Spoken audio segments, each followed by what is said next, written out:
नहमदुहु व नुसल्ली व नुसल्लिमु अला रसूलिहिल करीम अम्मा बादु फ़अऊज़ु बिल्लाहि मिनश शैतानिर रजीम बिस्मिल्लाहिर रहमानिर रहीम मन युतिइर रसूल फ़क़द अता अल्लाह क़ाल अल्लाहु तबारक व तआला फ़ी शान हबीबिही फ़ी मक़ामिन आहर इन्नल्लाहा व मलाइकतहु युसल्लूना अलन नबी या अय्युहल्लज़ीना आमनू सल्लू अलैहि व सल्लिमू तस्लीमा अल्लाहुम्मा सल्लि अला सय्यिदिना मौलाना मुहम्मदिन व अला आलि सय्यिदिना मौलाना मुहम्मदिन व बारिक व सल्लिम व सल्लि अलैहि अस्सलातु वस्सलामु अलैका या रसूलल्लाह व अला आलिका व सहाबिका या हबीबल्लाह या रसूलल्लाह उन्ज़ुर अलना या हबीबल्लाह इस्मा क़ालना इन्नना फ़ी बारि हम्मिन मुग़रक़ुन ख़ुज़ ऐदियना व सहिल लना अश्कालना। बाद हम्दुस्सलात बहसियत मोमिन हमारे लिए ज़िंदगी गुजारने का नमूना अल्लाह तबारक व तआला ने अपने महबूब को बनाकर भेजा। हज़ूर अलैहिस्सलातु वस्सलाम की ज़िंदगी हमारे लिए बेहतरीन उसवा करार दिया गया और हज़ूर अलैहिस्सलातु वस्सलाम की सीरत पे अगर हम अमल करें, आपकी ज़िंदगी के मुताबिक अपनी ज़िंदगियों को गुजारने की कोशिश करें, तो उसको कुरान मजीद में अल्लाह तबारक व तआला ने अपनी इबादत करार दिया।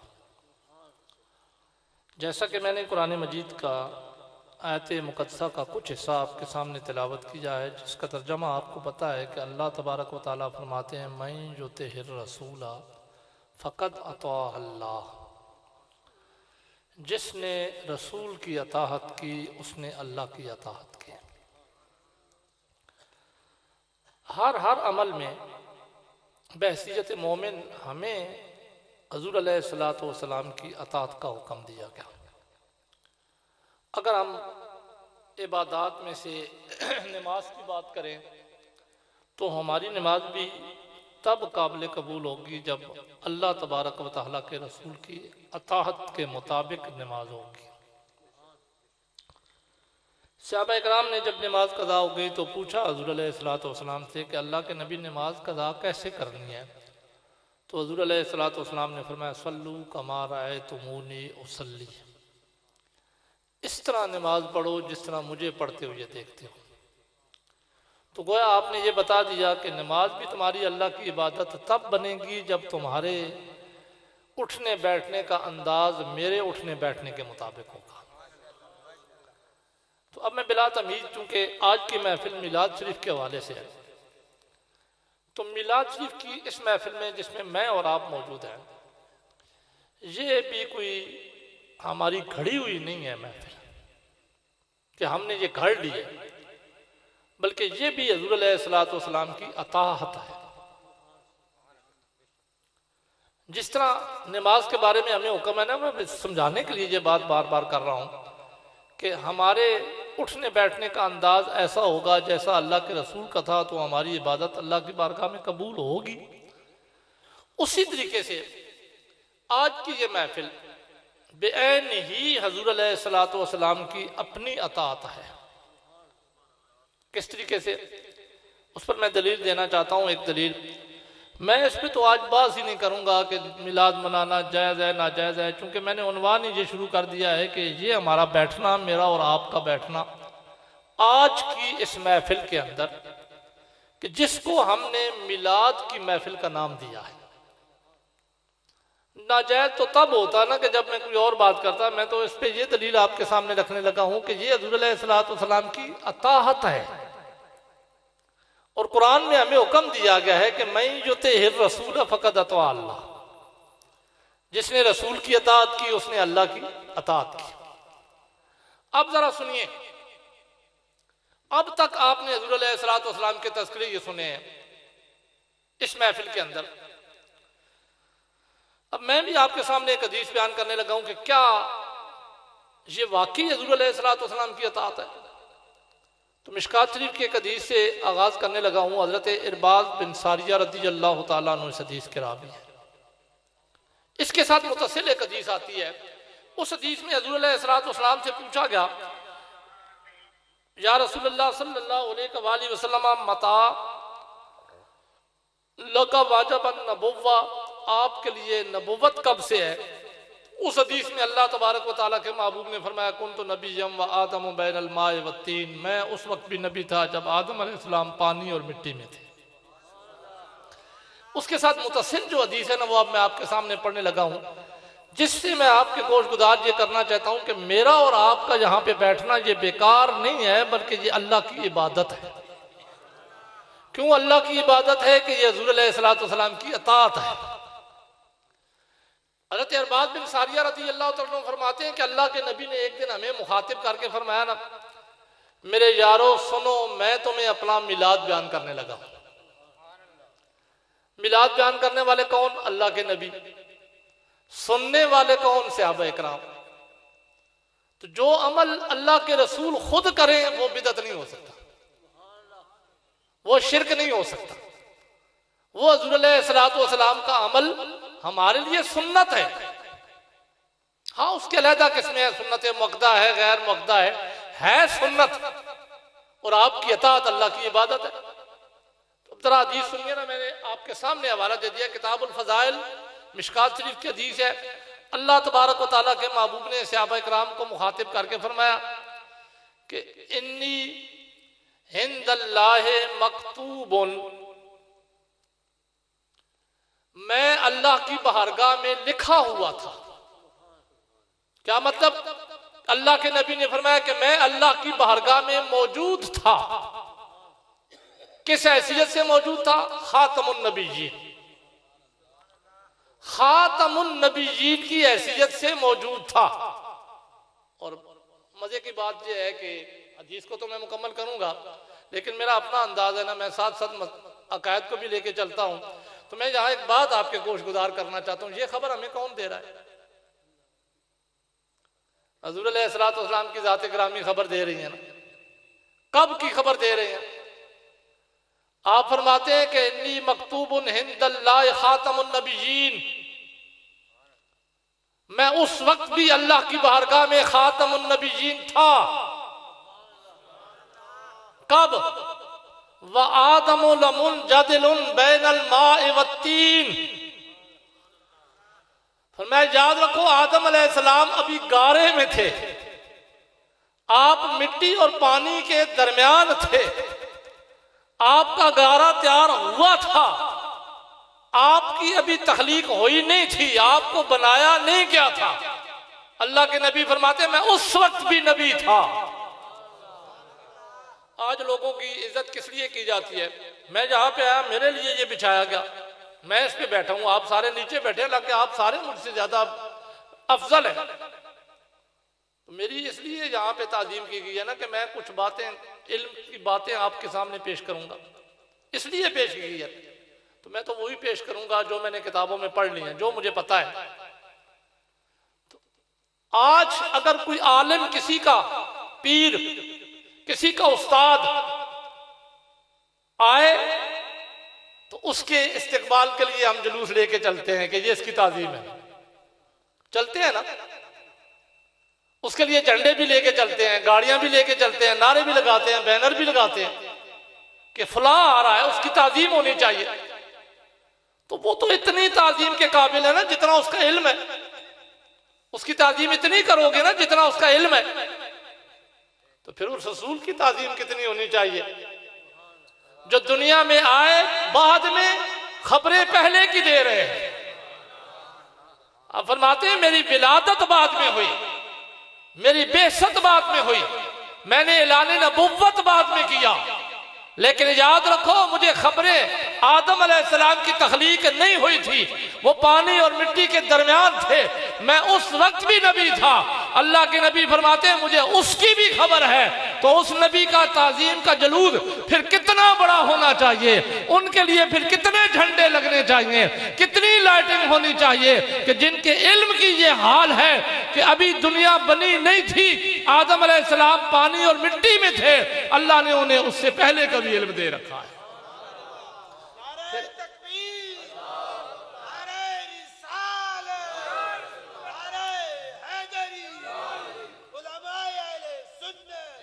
अच्छा मेरे की आमद, अच्छा की आमद, मक्की की आमद, बदरी की आमद, आमदे मुस्तफा। मेरे दिन में एक और बात आ गया है, कल खत्म नबूवत पे पहरा देने के लिए हर फिरका आगे आ रहा है। खत्म नबूवत के पहरेदार हम हैं, ताजदार खत्म नबूवत के बड़े नारे लगते हैं, जहां से सुनो ना ताजदार खत्म नबूवत के नारे लग रहे हैं। जानते हो खत्म नबूवत पे कौन पहरा दे सकता है?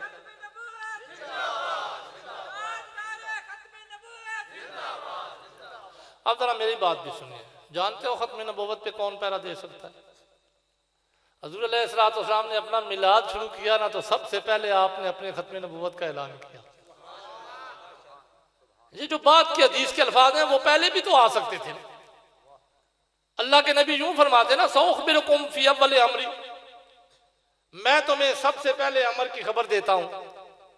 फिर फरमाते ना कि इन्नी मकतूबुन हिंदल्लाह खातमुन नबीय्यीन, मैं अल्लाह की बारगाह में खातमुन नबीय्यीन मौजूद था।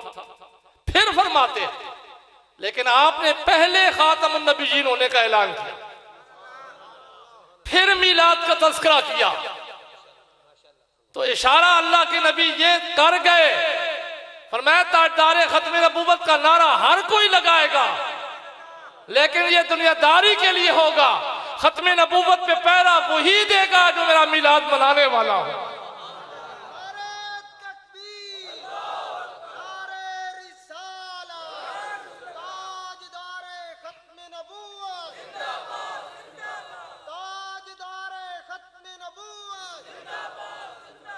और फिर मैं अक्सर ये देखता हूं ना कि हमारे लोग क्या करते हैं जी, खत्म नबूवत पे तो इकट्ठे हो जाए ना,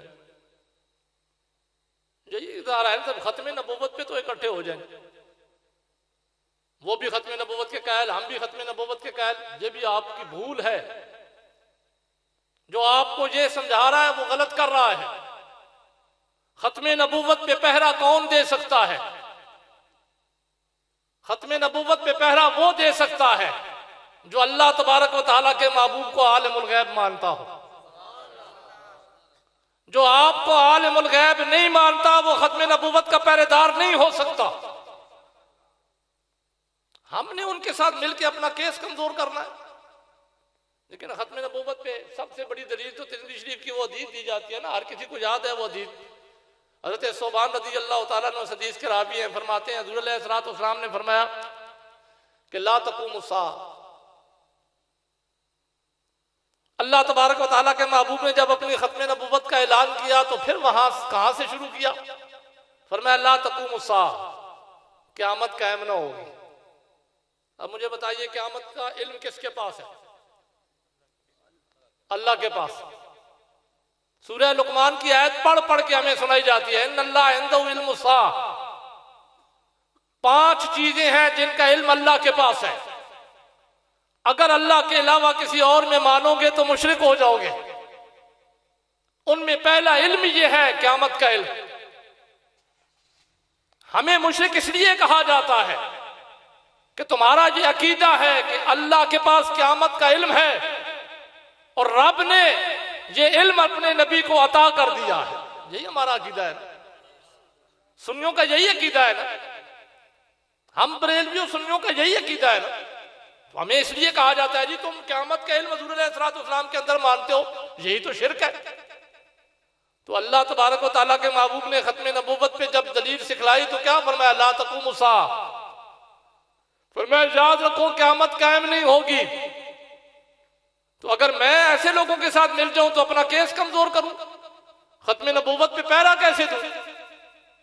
दलील पेश करूं ला तक़ूमु अस्साअह, अल्लाह के नबी फरमाते हैं क़यामत कायम ना होगी।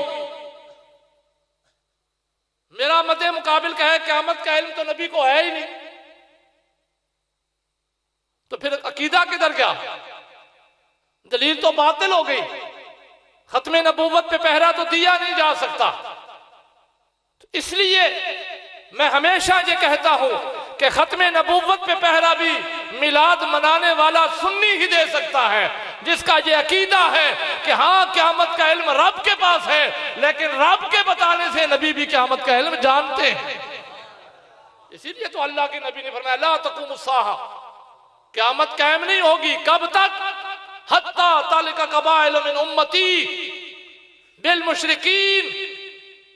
और मैं जानता हूं रब की अता से कि क़यामत कब आनी है, मुझे पता है क़यामत का कब कायम होनी है। इसीलिए तो मैं तुम्हें क़यामत तक की बातें के बारे में खबरें दे रहा हूं कि क़यामत उस वक्त तक कायम नहीं होगी जब तक मेरी उम्मत के कुछ कबीले मुशरिकीन से जा मिलेंगे, वह हत्ता याबुदुल औसान, और सिर्फ मिलेंगे नहीं बुत प्रस्ती भी शुरू कर देंगे। यहाँ पे अल्लाह के नबी ने फरमाया सयकूनु फी उम्मती सलासूना कज़्ज़ाबूना, याद रखो अनकरीब मेरी उम्मत में होंगे।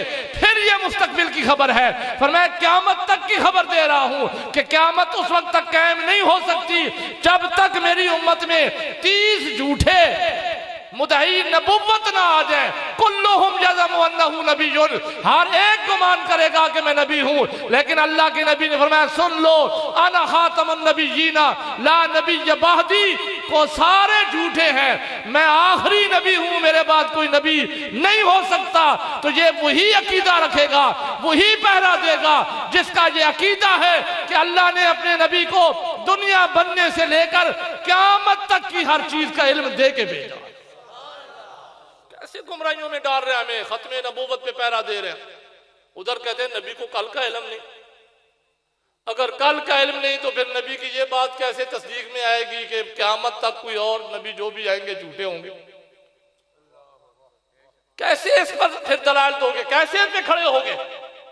मैंने इसीलिए पहले कहा था कि हमें गुमराह किया जा रहा होता है। तो हुज़ूर अलैहिस्सलाम ने भी जब अपनी मिलाद शुरू की तो आपने सबसे पहले खत्मे नबूवत का तज़किरा किया। क्यों तज़किरा किया? कि आपने इशारा किया, फरमाया मैं खातमुन नबिय्यीन हूं, जिसका ये अकीदा ना होगा वो मोमिन हो ही नहीं सकता। और साथ ही मिलाद से पहले खातमुन नबिय्यीन का तज़किरा करके अल्लाह के नबी ने यह भी बता दिया कि मेरी खत्मे नबूवत पे पहरा देने वाला भी मिलादी ही हो सकता है। जो मिलाद को बिदअत कहता हो वो खत्मे नबूवत का पहरा नहीं दे सकता, क्योंकि अल्लाह के नबी ने अपनी मिलाद जब खुद शुरू की तो फरमाया सुनो इन्नी मकतूबुन हिंदल्लाहि खातमुन नबिय्यीना व आदमुल मुंजदिलुन बैनल माइ वत्तीन, मैं उस वक्त भी अल्लाह की बारगाह में आखिरी नबी था, आदम अलैहिस्सलाम अभी पैदा नहीं हुए थे। जब ये बयान कर चुके ना तो अगला जुमला हुज़ूर अलैहिस्सलाम ने, मैंने इब्तिदान जो चीज़ आपके सामने और मौजूद रखा है उसको ज़हन में रखिएगा कि रसूल की अताअत अल्लाह की अताअत है, और ये मिलाद मनाना रसूल की अताअत है। हकीकत में ये अल्लाह की इबादत है।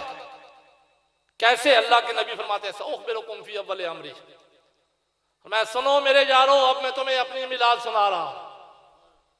सअख़बिरुकुम फ़ी अव्वल अमरी, मैं तुम्हें पहले अमर की खबर अब दे रहा हूं। मेरी विलादत कैसे हुई, मेरा मिलाद कैसे हुआ, मैं दुनिया में आया कैसे, उससे पहले की खबरें दे रहा हूं कि मेरी मिलाद कहां से शुरू हुई। तो फरमाया आना दावतो इब्राहिम, अल्लाह के नबी ने फरमाया मेरी विलादत हुई नहीं, मेरा मिलाद पहले से शुरू था। मोमिनो तुम्हारे लिए तो अल्लाह ने हुक्म दे दिया कि कुल बिफज़लिल्लाहि व बिरहमतिही फबिज़ालिका फलयफ़रहू, लेकिन तुमसे पहले जो नबी इस दुनिया के अंदर आए उन नबियों में से बहुत से अंबिया भी मेरा मिलाद मनाते रहे। इसलिए अल्लाह के नबी ने फरमाया सअख़बिरुकुम फ़ी अव्वल अमरी, मैं तुम्हें पहले अमर की खबर देता हूं। वो पहला अमर क्या है? फरमाया अना दावतो इब्राहीम, मैं दुआ हूं अपने बाप इब्राहीम अलैहिस्सलाम की। दुआ क्या थी? जब इब्राहीम और इस्माईल अलैहिस्सलाम ने काबतुल्लाह शरीफ तामीर कर दिया तो उन्होंने कौन सी दुआ मांगी थी? पहले पारे में आज भी मौजूद है, रब्बना वबअस फीहिम रसूला। तो मिलाद किसको कहते हैं? या अल्लाह इनके अंदर रसूल भेज दे। रसूल की पैदाइश का वक्त या रसूल की पैदाइश की जगह के तस्करे करना यह मिलाद कहलाता है। तो अल्लाह तबारक व तआला के महबूब ने फरमाया मेरा मिलाद ये है कि मैं पैदा बाद में हुआ, विलादत बाद में हुई, लेकिन मुझसे पहले इब्राहीम अलैहिस्सलाम मेरा मिलाद करके गए, तो फरमाया यही मेरी विलादत है, यही मेरा मिलाद है, इसी की खबर मैं तुम्हें दे रहा हूं।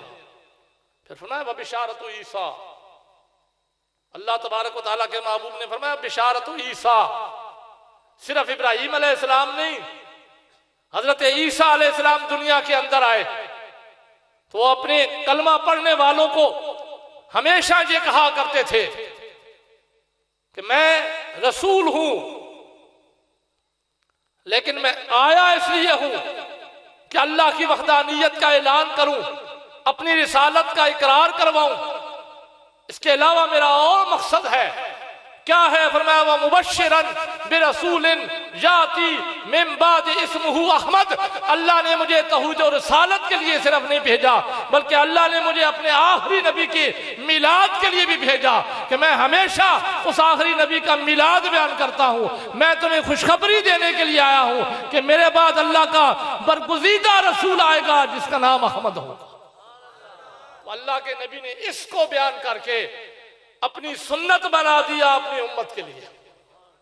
और मैं युतिहिर रसूल, रब फरमाता है फकद अता अल्लाह, जो रसूल की अताहत करे उसने अल्लाह की अताहत की। तो अल्लाह के नबी ने अपना मिलाद सहाबा के अंदर बयान करके ये बता दिया मेरे उम्मतियों जब कभी भी मेरा मिलाद बयान करोगे तो उसे बिदअत न समझना, बल्कि ये अल्लाह की इबादत है।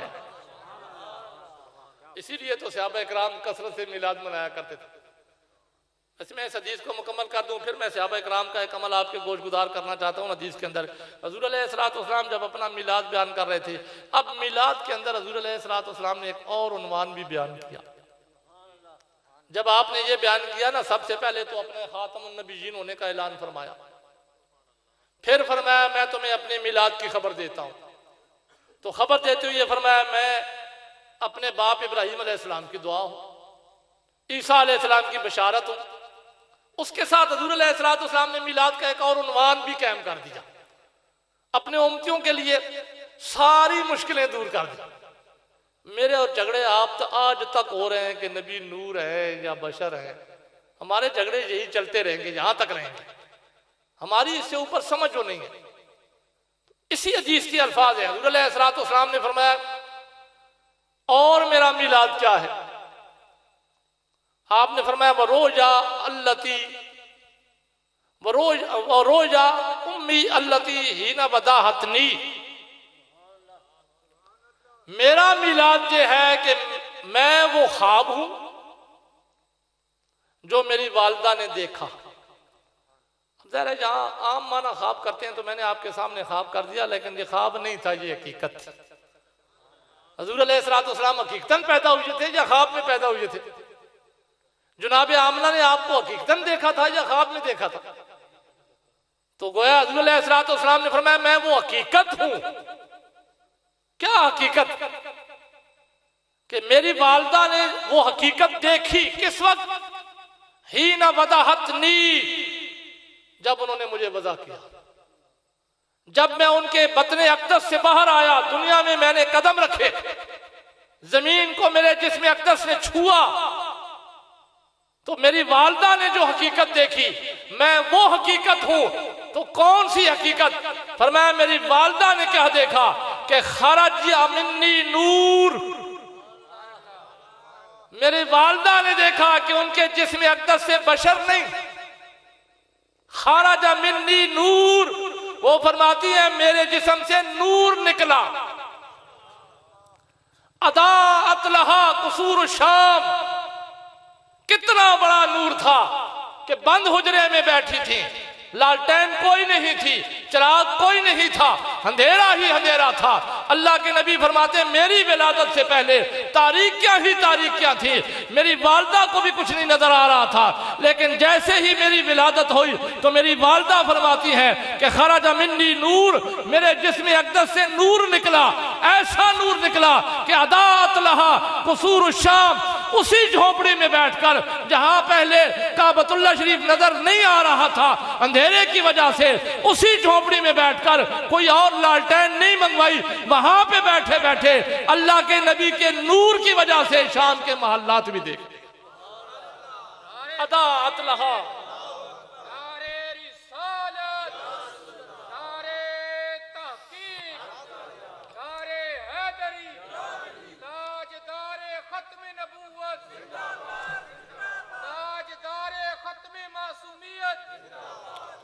सरकार की आमद, बंठार की आमद, दिलदार की आमद, आमदे मुस्तफा। जनाब आमना रज़ी अल्लाह ताला अन्हा फरमाती हैं, अच्छा जब देखा शाम के मालात पूरे रुए ज़मीन को देख लिया ना हुज़ूर अलैहिस्सलाम के नूर की वजह से, तो फिर मुख्तलिफ कुतब में खसाइस कुबरा का ही चलो हवाला दे देता हूँ, और कुतब में मौजूद है। मुदस्सिर इब्न जौज़ी मौलिदुल उरूस के अंदर भी इस रवायत को नकल करते हैं, बेशुमार कुतब में ये रवायत मौजूद है। हज़रत जनाब आमना रज़ी अल्लाह ताला अन्हा ने देखा क्या है, जब अल्लाह ने उनके नज़र में वुसअत दे दी कि चौपड़ी में बैठकर शाम के मालात देखने लगी, रुए ज़मीन पे नज़र पड़ गई, सारी रुए ज़मीन उनके सामने आ गई। तो फिर उन्होंने देखा क्या, क्योंकि ये भी बड़े जहां पे एतराज होते हैं ना जी, झंडे लगाते हो इसका कोई सबूत, तो ये ज़हन में बात आ गई। हदीस को मुकम्मल करते हुए ये भी पेश करना चाहता हूँ, मुदस्सिर इब्न जौज़ी का ये हवाला दे देता हूँ। अल मौलिदुल उरूस के अंदर नकल करते हैं ना, जनाब आमना रज़ी अल्लाह ताला अन्हा फरमाती हैं हुज़ूर अलैहिस्सलाम की वालिदा मोहतरमा कि जब हुज़ूर अलैहिस्सलाम का ज़ुहूर हुआ, आपकी विलादत हुई, आपका मिलाद हुआ, तो अल्लाह तबारक व तआला ने मेरी नज़र को इतनी वुसअत दी कि मैं उस झोंपड़ी में बैठकर शाम के मालात देखने लगी। तो फरमाती है मैंने देखा क्या, इतने राय तो सलासत आलामिन मदरूबात, मैंने 3 झंडे लगे हुए देखे। राय तो सलासत आलामिन मदरूबात, 3 झंडे लगे हुए देखे, पूरी रुए जमीन पे झंडे लहरा रहे थे। 3 झंडे, सलासत 3 के लिए आता है। पूछा क्या किस जगह पे देखे, तो फरमाती है आलामन बिल मशरिक व आलामन बिल मगरिब, मैंने एक कोने में एक झंडा देखा, मशरिक में एक झंडा देखा लहरा रहा था, मगरिब में एक झंडा देखा लहरा रहा था। हो सकता है किसी के दिल में ये इतराज आ जाए कि आपने पहले मशरिक और मगरिब देखा हुआ नहीं था, वो तो पहले से लगे हुए थे, वो आज तो नहीं लगाए गए थे, वो मिलाद की खुशी में तो नहीं थे, वो तो पहले से लगे हुए थे। लेकिन जब तीसरे झंडे का नाम लिया, जगह का बताया, तो मोतरज का एतराज ऑटोमेटिकली खत्म हो जाता है।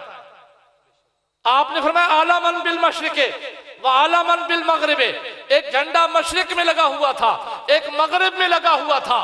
फिर फरमाया आलामन हला ज़हरिल कहबा, मोतरज तू एतराज कर सकता है कि पहले मैंने कभी मशरिक देखा नहीं था, पहले कभी मगरिब देखा नहीं था, हो सकता है पहले लगा हुआ हो, लेकिन फरमाती है नहीं, ये पहले नहीं लगे हुए थे, ये तो उस आने वाले की मिलाद की खुशी में लगे हुए थे।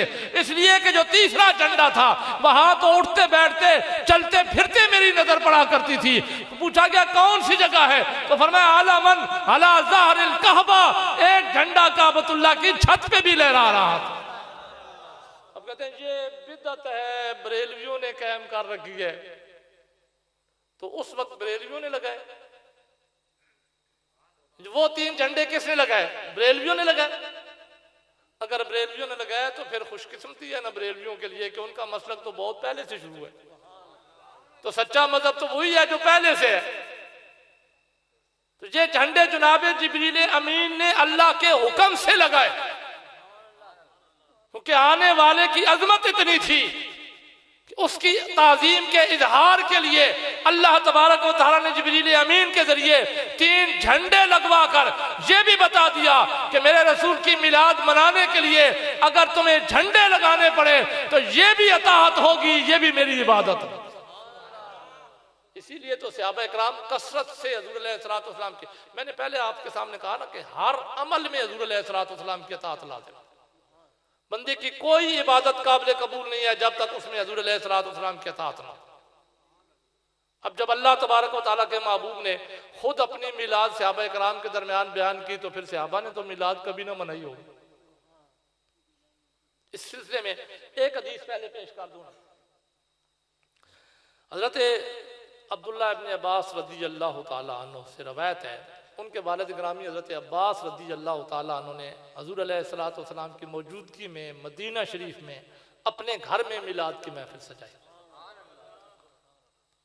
हजरत अब्बास रज़ी अल्लाह तआला ने अपने घर में मिलाद की महफिल सजाई। सजाने का अंदाज ये था कि अपने दोस्त अहबाब को घर में जमा किया, घर की सफाई की और खुद चूंकि वो आलिम थे, सारा घराना ही आलिम था। हुज़ूर अलैहिस्सलातु वस्सलाम के पैदा होने के वाक़यात मौजज़ात अपने अफराद के सामने खड़े होकर सुनाने लग पड़े। वो सुना रहे थे, सहाबा इकराम सुन रहे थे, उनके अफराद घर के या जिनको उन्होंने दावत दे रखी थी, जिनको बुला रखा था, जमा कर रखा था, वो सारे सुन रहे थे। और मजे की बात यह है कि किसी जगह हदीस में ये नहीं है कि उन्होंने अल्लाह के नबी से पहले इजाजत मांगी, इतला दी कि मैं घर में मिलाद की महफिल सजा रहा हूं, आपने भी आना है, या मुझे इजाजत दें कि जायज है ना जायज है। बल्कि अताहत रसूल में ये काम किया, घर में किया। और ये हो नहीं सकता कि उम्मती कोई अमल करे तो नबी को इल्म न हो, उम्मती कोई अमल करे नबी न जाने, ये हो ही नहीं सकता। नबी होता ही वो है जो उम्मती की हर अमल की खबर रखता है। वो किसी और का नबी होगा जिसे उम्मती के अमाल का पता नहीं होता। हमारे नबी तो वो है कि अल्लाह के नबी फरमाते हैं कि हयाती खैरुल लकुम व वफाती खैरुल लकुम। फरमाया मैं दुनिया के अंदर रहूं तब भी तुम्हारे लिए बेहतर है, इस दुनिया से गुम्बत खिजरा में चला जाऊं तब भी तुम्हारे लिए बेहतर है। क्यों? फरमाया तुहद्दिसूना हन्नी, दुनिया के अंदर हूंगा, तुम्हारी मुश्किल होगी, मेरी बारगाह में पेश कर दोगे, मुझसे आके कलाम करोगे।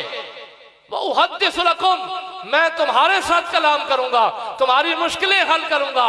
लेकिन अगर मैं दुनिया से चला जाऊं तो फिर तुम्हारे लिए ये होगा कि तुम्हें मेरी बारगाह में पेश होने की भी जरूरत नहीं है। अल्लाह के नबी फरमाते हैं जो भी अमल करोगे वो मेरी बारगाह में पेश किया जाएगा। अच्छा होगा हमिदुल्लाह अलैहि, तुम्हें उस वक्त तक उसका भी अजर नहीं मिलेगा जब तक मैं अल्लाह का नबी उस पे अल्लाह की हमद नहीं बयान करूंगा। मैं हमद बयान करूंगा तो तुम्हें अजर मिलेगा। और अगर तुम्हारा अमल बुरा हुआ अस्तगफरतुल्लाह, फरमाते हैं मैं फिर भी अल्लाह से इस्तिगफार मांग के तुम्हारी बख्शिश करा दूं। तो हमारा रसूल तो वो है जिससे कोई अमल छुपा हुआ नहीं है। अब हजरत अब्बास रज़ियल्लाहु तआला अन्हु घर में महफिल सजा के बैठे, अल्लाह के नबी आ जाते हैं। हदीस के अल्फाज हैं फैज़ा जा रसूलुल्लाह सल्लल्लाहु अलैहि वसल्लम, अल्लाह के नबी उनके घर में आ गए, इजाजत मांगी, अंदर दाखिल हो गए। घर का माहौल देखा कि मिलाद की महफिल सजी हुई है। तो हुज़ूर अलैहिस्सलातु वस्सलाम ने उन्हें कोई बुरा भला नहीं कहा, कोई सवाल नहीं किया कि ये क्या कर रहे हो, मुझसे पूछा तक नहीं। बल्कि हदीस के अल्फाज हैं अल्लाह के नबी ने जब देखा अपनी मिलाद की महफिल को तो हुज़ूर अलैहिस्सलातु वस्सलाम ने जितने वहां पे लोग मौजूद थे उस महफिल के अंदर आने वाले जितने बैठे हुए थे, अल्लाह तबारक व तआला के महबूब ने सबको मुखातिब करके फरमाया हल्लत लकुम शफाअती, फरमाया मेरा इजारो तुमने मेरी अताहत की है और मेरी अताहत रब की इबादत है, इससे रब भी खुश होता है, मैं भी खुश होता हूं। आज मैं तुम्हारी इस मिलाद की महफिल से इतना खुश हुआ हूं कि खुश होकर मैं ऐलान करके जा रहा हूं कि हल्लत लकुम शफाअती, तुम सबकी शफाअत मुझ पे वाजिब होगी। सबकी शफाअत हल्लत लकुम, ये भी नहीं देखा कि आने वाला किस नियत से आया, कि आने वाले तो मिलाद की नियत से आया है या किसी और नियत से आया है। बस अल्लाह के नबी ने फरमा दिया, फरमाया जिस नियत से भी आए हो, चूंकि मेरी मिलाद की महफिल में आ गए हो, लिहाजा हल्लत लकुम शफाअती, तुम सबकी शफाअत, हल्लत बमानी वाजबत के है, मुझ पे वाजिब हो गई है। गोया अल्लाह के नबी ने फरमाया शफात तो मैं अपने उम्मतियों के वैसे भी करूंगा, लेकिन वो मेरी मर्जी भी है, जिसकी चाहूंगा शफात करूंगा। लेकिन मिलाद की महफिल में आने वालों, तुम्हारे लिए इतनी बड़ी खुशखबरी है कि कल मैदान महशर में जब नफ्सा नफ्सी का आलम होगा, हर कोई शफाती ढूंढ रहा होगा, तुम्हें मैदान महशर में शफाती ढूंढने की जरूरत नहीं होगी। मैं अल्लाह का नबी खुद तुम्हें तलाश करके तुम्हारी शफात करके तुम्हें जन्नत में ले जाऊं, क्योंकि अल्लाह के नबी ने वाजिब जो कर ली, फरमाया अल्लत लकुम शफाती। 3-4 मौके ऐसे हैं जहां पे अल्लाह के नबी फरमाते हैं मेरे उम्मतियों की शफात मुझ पे वाजिब हो जाती है। पता है कौन कौन से मौके? एक मौका तो ये है ना, किसी बंदे को अल्लाह तबारक व तआला मदीना शरीफ की हाज़िरी नसीब फरमाए, हुज़ूर अलैहिस्सलाम की ज़ियारत करे, आपके रोज़े मुबारक पे जाए, तो आपके रोज़े को देखना आपको ही देखना है। तो इस मौके पे अल्लाह के नबी फरमाते हैं मन ज़ारा कब्री वजबत लहू शफात। जो मेरे रोज़े की ज़ियारत करे, जो मदीना शरीफ में आए, अल्लाह के नबी फरमाते हैं फिर वो बेमुराद होकर वापस नहीं जाएगा। वजबत लहू शफाअती, उसकी शफात मुझ पे वाजिब हो जाती है। फिर कल क़यामत वाले दिन मैं उसकी शफात करा के उसे जन्नत में ले जाऊंगा। एक और मौका हदीस के अंदर आता है, हुज़ूर अलैहिस्सलाम फरमाते हैं इज़ा समिअतुमुल मुअज़्ज़िना फ़क़ूलू मिस्ल मा यक़ूल। जब मुअज़्ज़िन से अजान सुनो ना, तो जो कुछ मुअज़्ज़िन कहे वही कलिमात तुम भी कहो। फ़क़ूलू मिस्ल मा यक़ूल, मुअज़्ज़िन कहे अल्लाहु अकबर, तुम भी कहो अल्लाहु अकबर। अच्छा, अजान खत्म हो तो फिर क्या करो? अल्लाह के नबी फरमाते हैं सुम्मा सल्लू अलैया, फिर मुझ पर दरूद शरीफ पढ़ो। हदीस के अल्फाज है, मैं अपने पास से कोई लफ्ज़ नहीं कह रहा। हुज़ूर अलैहिस्सलाम क्या फरमाते हैं, अजान खत्म हो तो फिर क्या करो? सल्लू अलैया, फिर मुझ पर दरूद शरीफ पढ़ो। सुम्मा दहा, अल्लाह के नबी फरमाते फिर दुआ करो। हमारा दुआ में कोई झगड़ा नहीं, दरूद शरीफ में झगड़ा शुरू हो गया। ये अजान के बाद, अजान से पहले दरूद शरीफ कहां से आ गया? तो अल्लाह के नबी ने हुक्म दिया, फरमाया इज़ा समिअतुमुल मुअज़्ज़िना फ़क़ूलू मिस्ल मा यक़ूल, जैसे मुअज़्ज़िन कहे वैसे तुम कहो। सुम्मा सल्लू अलैया, अजान खत्म हो कोई और काम न करो, अभी दुआ में शुरू न हो, बल्कि पहले मुझ पे दरूद शरीफ पढ़ो, क्योंकि दरूद शरीफ पढ़ोगे तो तुम्हारी दुआ भी कबूल होगी। फरमाया पहले दरूद पढ़ो, सुम्मा दहा बिल वसीलते, फिर दुआ मांगो। फिर जो अजान के बाद है दुआ मांगो, और उसमें अल्लाह तबारक व तआला के महबूब फरमाते हैं वसीले की दुआ मांगो। वो वसीला क्या है? वबासु मकाम महमूदन अल्लज़ी वहदता, मकाम महमूद की मेरे लिए दुआ मांगो। अल्लाह के नबी फरमाते हैं वो क़यामत वाला दिन एक मकाम होगा और अल्लाह ने सिर्फ मुझे ही अता करना है। तुम्हारी दुआ का मैं मोहताज नहीं हूं कि तुम मांगोगे तो मुझे मिलेगा। फरमाते हैं वो तो मुझे मिल चुका है, अल्लाह ने अता कर दिया है, लेकिन तुम्हें इसलिए कह रहा हूं कि जो जो मेरे लिए उस वसीले की दुआ करेगा वाजबत लहू शफाअती, उसकी शफात भी मुझ पे वाजिब हो जाए। अल्लाह के नबी फरमाते उसकी भी मैं शफात करा के जन्नत में ले जाऊंगा। और ये तीसरा मौका है जहां अल्लाह तबारक व तआला के महबूब ने फरमाया जो मेरे रोज़े की ज़ियारत करे उसकी शफात भी मुझ पे वाजिब। जो अजान के बाद दुरूद शरीफ पढ़ने के बाद मेरे लिए वसीले की दुआ मांगे उसकी शफात भी मुझ पे वाजिब। और फिर जहां पे फरमाया जो मिलाद की महफिल में आ गया उसकी शफात भी मुझ पे। इसीलिए फिर ये एक मौका नहीं था। हज़रत अबू दरदा रज़ियल्लाहु अन्हु रवायत करते हैं, फरमाते हैं मैं हुज़ूर अलैहिस्सलाम की बारगाह में एक सहाबी के घर में गया अल्लाह तबारक व तआला की मइयत में। तो मदीना शरीफ में जब उनके घर में गए तो वहाँ मैंने देखा कि वो अपने घर में अपने दोस्त अहबाब को इकट्ठा करके हुज़ूर अलैहिस्सलाम का मिलाद उन्हें सुना रहे थे। हज़रत अबू दरदा रज़ियल्लाहु अन्हु फरमाते हैं अल्लाह तबारक व तआला के महबूब भी उस महफिल में तशरीफ़ फरमा हो गए, मैं भी आपकी मैयत में उस महफिल में चला गया। हुज़ूर अलैहिस्सलातु वस्सलाम ने जब अपनी मिलाद की महफिल अपने सहाबी के घर में देखी, सजाने वाले भी सहाबी, सुनने वाले भी सहाबी, सुनाने वाले भी सहाबी, अल्लाह के महबूब भी उस महफिल में तशरीफ़ फरमा हो गए। हज़रत अबू दरदा रज़ियल्लाहु अन्हु फरमाते हैं कि हुज़ूर अलैहिस्सलातु वस्सलाम ने उस सहाबी को जिन्होंने अपने घर में मिलाद की महफिल का एहतमाम कर रखा था, उसको मुखातिब करके फरमाया ना कि ऐ मेरे यार, तूने मिलाद की महफिल घर में सजाई है, अल्लाह को तेरा ये अमल इतना पसंद आया है, इतना पसंद आया है कि इन्नल्लाह फातहा लका अबवाबर रहमा, इस मिलाद की वजह से अल्लाह ने तेरे लिए रहमत के दरवाजे खोल दिए। अब बाब कहा, बाब भी नहीं कहा, ये नहीं कहा कि एक दरवाजा खोल दिया, फरमाया अब बाबर रहमा, अल्लाह ने रहमत के दरवाजे खोल दिए हैं। और सिर्फ रहमत के दरवाजे नहीं खोले हैं, वल मलाइकतु कुल्लुहुम यस्तगफिरून लका, अल्लाह ने सारे फरिश्तों को हुक्म दे दिया है, फरिश्तों सारी बातें छोड़ दो, आज उस मेरे यार के लिए, उसकी बख्शिश के लिए दुआ करो, उस पर मेरी रहमत के लिए, नजूल के लिए दुआ करो, जिसने अपने घर में मेरे नबी की मिलाद की महफिल सजा रखी।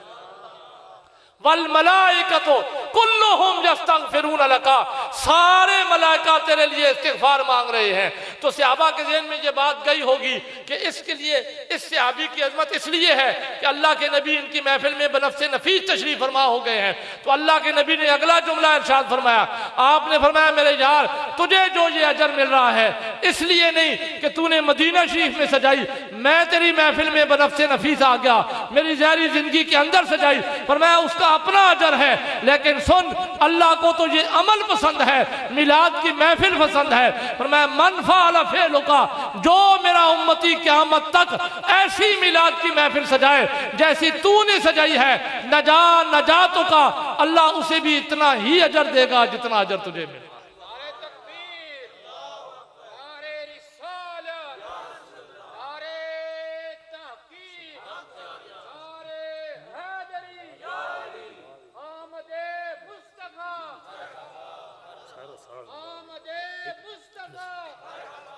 सरकार की आमद, मंठार की आमद, दिलदार की आमद। अच्छा, ये एक ऐसा अमल है ना, इस अमल का करने वाला कभी भी रब की रहमत से दूर नहीं होता।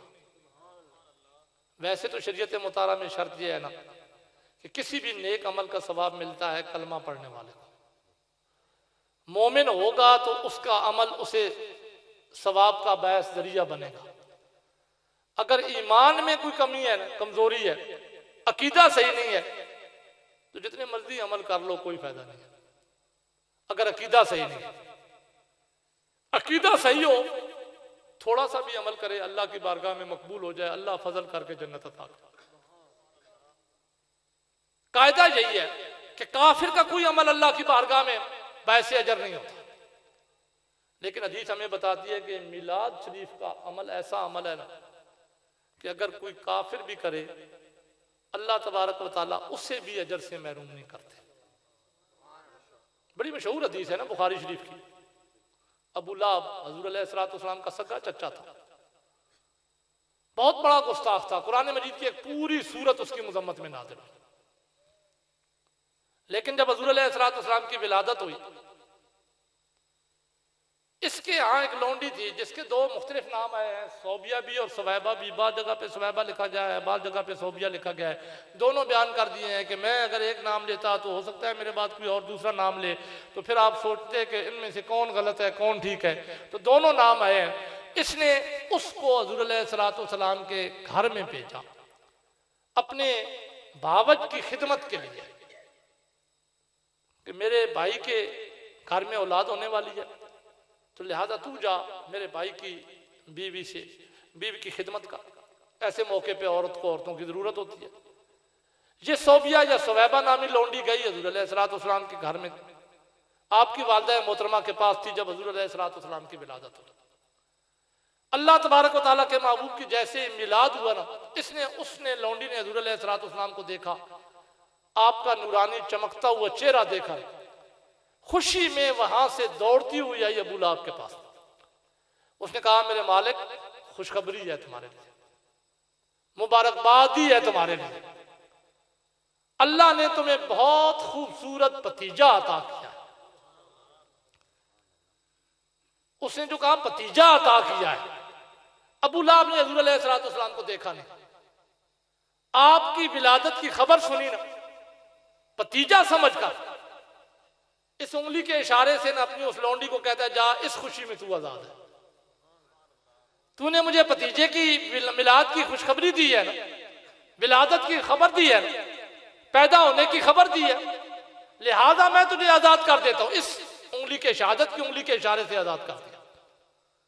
जब आजाद किया उसका ये अमल हो गया। हुज़ूर अलैहिस्सलाम की मिलाद की खुशी तो उसने कर दी, उसने सदका कर दिया। काफिर था, काफिर रहा, मरा भी काफिर, उसका इस अमल का कोई उसे अजर नहीं मिलना चाहिए, गुस्ताख भी था।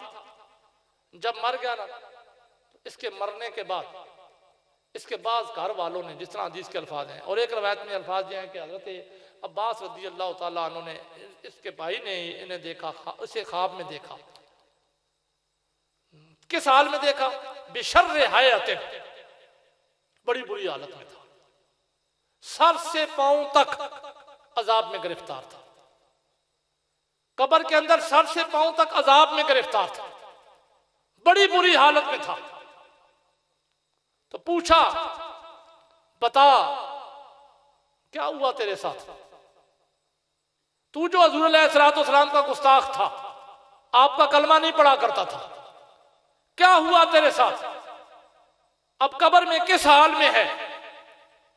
तो हदीस के अल्फाज है, कहने लगा ला माल के बाद का खैर, जब से कब्र में आया हूं कभी कोई भलाई नहीं देखी, अजाब में गिरफ्तार हूं, हमेशा अजाब में रहता हूं, सर से पांव तक अजाब ही अजाब है, कभी कोई भलाई नहीं देखी।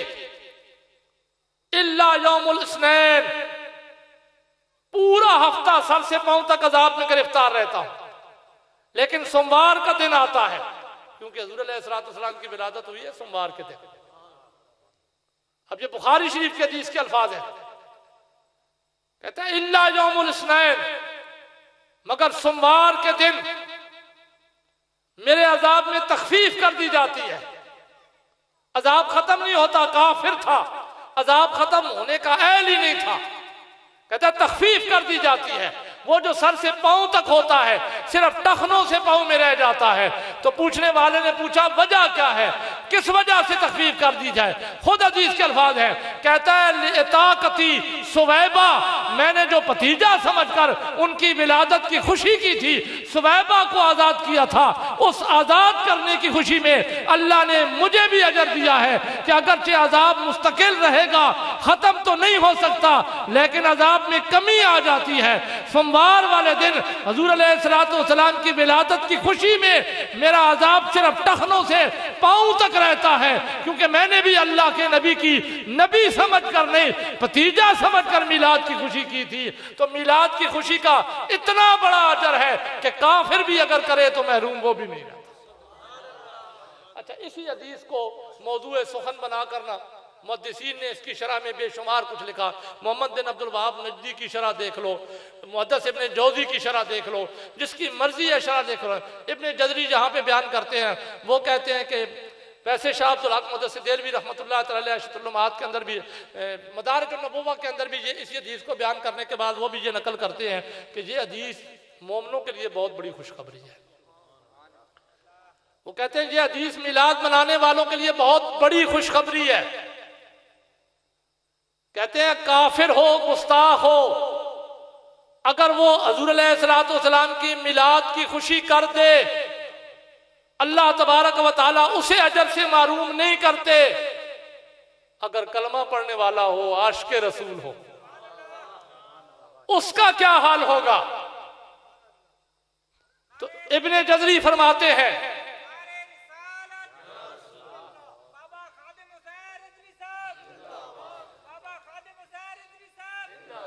इब्ने जज़री फरमाते हैं अम्मल मोमिनून, युदखिलुहुल्लाहुल जन्ना।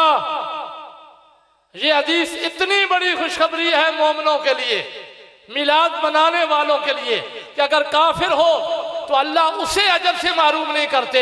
मोमिन अगर इश्क़े रसूल में मिलाद की खुशी करे, मिलाद के लिए सदका कर दे, मिलाद की खुशी में कुछ खर्च कर दे, तो युदखिलुहुल्लाहुल जन्ना बिफज़लिही, अल्लाह उसे अपने फजल से, मिलाद के अमल की वजह से जन्नातुन नईम, नेमतों वाली जन्नतें अता कर देगा। ये मिलाद का अजर है। लेकिन अभी मुझे कहा गया कि मिलाद तो सारे मनाते हैं, नमाजें कोई नहीं पढ़ता। मिलाद भी उतना ही बड़ा अमल है जितना बड़ा अमल नमाज है, लेकिन नमाज फर्ज है और मिलाद मनाना मुस्तहब है। मिलाद का फायदा हमें तब होगा ना कि जब हमारे फराइज नामे अमाल में होंगे। अगर नामे अमाल में फराइज ना हो ना, तो फिर मिलाद मनाने का कोई फायदा नहीं है। मैंने इतनी बड़ी फजीलतें मिलाद शरीफ की बयान की, अभी और भी फजीलतें थी, लेकिन वक्त चूंकि ज़्यादा गुजर चुका है ना, इसलिए मैं आखिरी बात जहाँ पे कहना चाहता हूँ कि हज़ूर अलैहिस्सलातु वस्सलाम ने जो हम पर इबादत कायम की है ना, उनमें फ़राइज़ हैं, और क़यामत वाले दिन जब हिसाब होगा तो सबसे पहले फ़राइज़ का होगा। एक बंदे के नाम अमाल को जब देखा जाएगा तो सबसे पहले मैं मिसाल देकर बयान, नमाज देखी जाएगी। तो अगर किसी के नाम अमाल में नमाज हुई नहीं, तो महीने में 100 भी अगर मिलाद की महफिलें हुई तो उसे कोई फायदा नहीं होगा। अगर नमाज एक भी नहीं हुई तो 100 भी अगर मिलाद की महफिलें हुई, कोई फायदा नहीं होगा। मिलाद की महफिल का तब फायदा होगा जब हमारे नाम अमाल में नमाजें हो, फराइज हो, बतकाज़ाए बशरियत कम जरूर होंगे, कमी होगी, तो उस वक्त ये मिलाद की महफिल हमें फायदा देगी कि जब अल्लाह तबारक व तआला फरमाएंगे उन्ज़ुरू लिअब्दिल ततव्वु, फरिश्तों मेरे बंदे के नामा अमाल में फराइज में कमी आ गई है, तो जरा इसके दूसरे रजिस्टर भी खोलो, इसके नामा अमाल में कोई मिलाद की महफिल भी है, तो फिर हमें मिलाद की महफिल फायदा देगी कि ये मिलाद की महफिल जो मुस्तहब है, ये फिर फर्ज की जगह पे रखकर अल्लाह तबारक व तआला हमें जन्नत अता कर। लेकिन फायदा तब होगा जब नमाज हमारे नामा अमाल में होगी। तो इसलिए नमाज फराइज पहले है, मुस्तहबात बाद में। तो हमारा ये सिर्फ अकीदा नहीं है कि साल में एक मरतबा मिलाद की महफिल कर दी तो हमने हक अदा कर दिया। रोजाना 5 वक्त नमाज पढ़ना ये फर्ज है, किसी हाल में भी माफ नहीं, किसी हाल में भी माफ नहीं। जो फराइज अदा करेगा उसके लिए ये मुस्तहबात फायदा देंगे, अगर फराइज अदा नहीं करेगा तो उसके मुस्तहबात फायदा नहीं देंगे। क्योंकि मौजू मुस्तहब का था इसलिए मैंने उस पर दलाइल दिए। अगर आज मौजू नमाज का होता तो मैं नमाज की अजमत बयान करता, नमाज की फजीलत बयान करता, लेकिन नमाज इसलिए भी अफजल है ना, कुरान मजीद में आता है कि अल्लाह तबारक व तआला बेनमाजी को गई वादी में डालेंगे। जन्नम की एक वादी है गई, बेनमाजी का अशर वहां पे होगा। और गई वादी के बारे में आता है कि ये ऐसी वादी है कि जिससे आम जहन्नम की आग दिन में 70 मरतबा पनाह मांगती है। जहन्नम की आग होकर उस आग से दिन में 70 मरतबा पनाह मांगती है, तो बेनमाजी वहां पे कैसे रहेगा। लेकिन बेनमाज को आज तो हम बात बात पे एक दूसरे पर कुफ्र और शिर्क के फतवे लगाते हैं ना। हदीस के अंदर आता है सहाबा इकराम फरमाया करते थे कि हम उस बंदे को काफिर समझा करते थे जो नमाज नहीं पढ़ा करता था।